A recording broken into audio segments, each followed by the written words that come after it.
Alright guys, welcome back to the channel, and in today's video we're going to be doing our absolute best to get this 5.0 swapped S14 started. So let's get into today's video.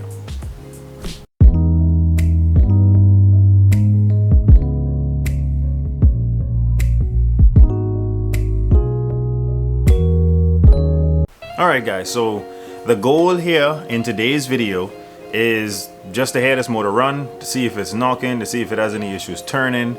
I want to see oil come through those push rods up onto the rockers and make sure that there's oil still traveling from the pan up to the head and draining down properly.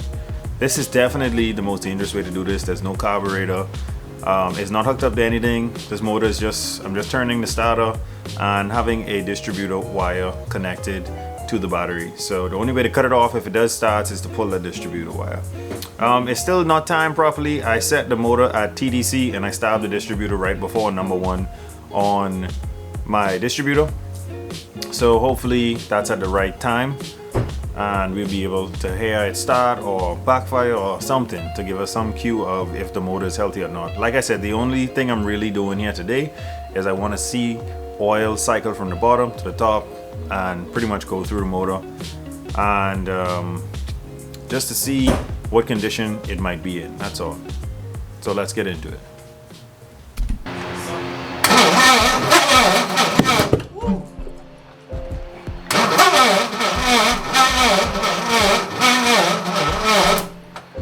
Do not do this at home.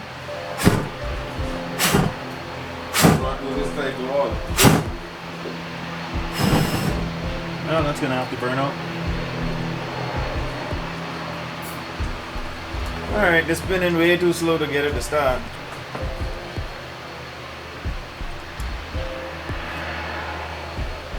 Well, it's good to see that oil coming up in the head. Right where it's supposed to come up too. How does the oil even get up there? Oh, the push rod of an oil passage thing, right?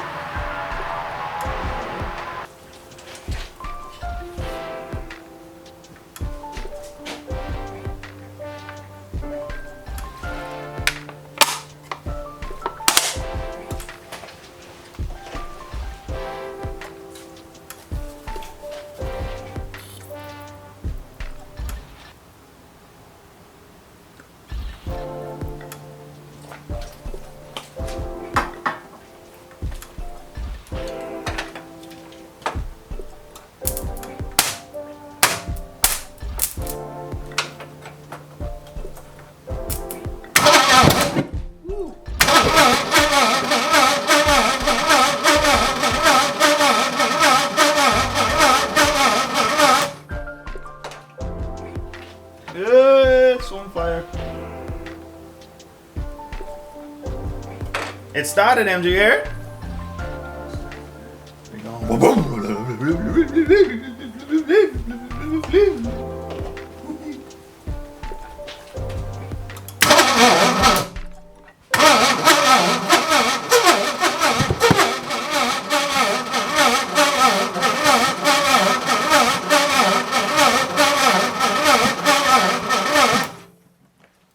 Oh yeah. Started. I just supply it with fuel. There's no carburetor on the car. You see I what don't I'm have doing? Alright, so that definitely got a bit sketchy there. And the fire coming up through the intake was not planned, even though I know that it could happen. It seems obviously that the timing is off. We all know that. I didn't have any marks or anything to go with. I just set it with TDC by making sure the piston was at the top, hearing the compression come up as well, and then I stopped the distributor. So I wasn't planning on letting it run long, but just to see that it's sparking and when you put fuel in it, it does backfire or attempt to start is a very good sign. You're getting oil in the head, and I'm not sure if you guys can relate to it or not, but that starter seems to be making a lot of noise. If not, that's the flywheel touching like that plate that goes in between the gearbox and the engine. I'm not sure. You guys might know, someone else might have some 5.0 experience, and you can let me know.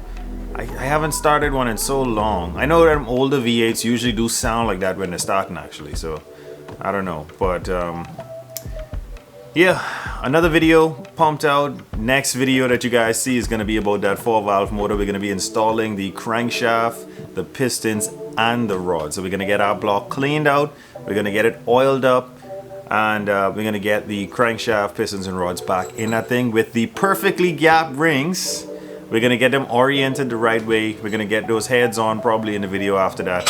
And slowly but surely make sure that this thing comes back to life and it stays together when we put it back together this time. But thank you guys so much for watching. Don't forget to like, share, and subscribe. Always remember, don't drift without your dreams. And I'll catch you guys on the next one.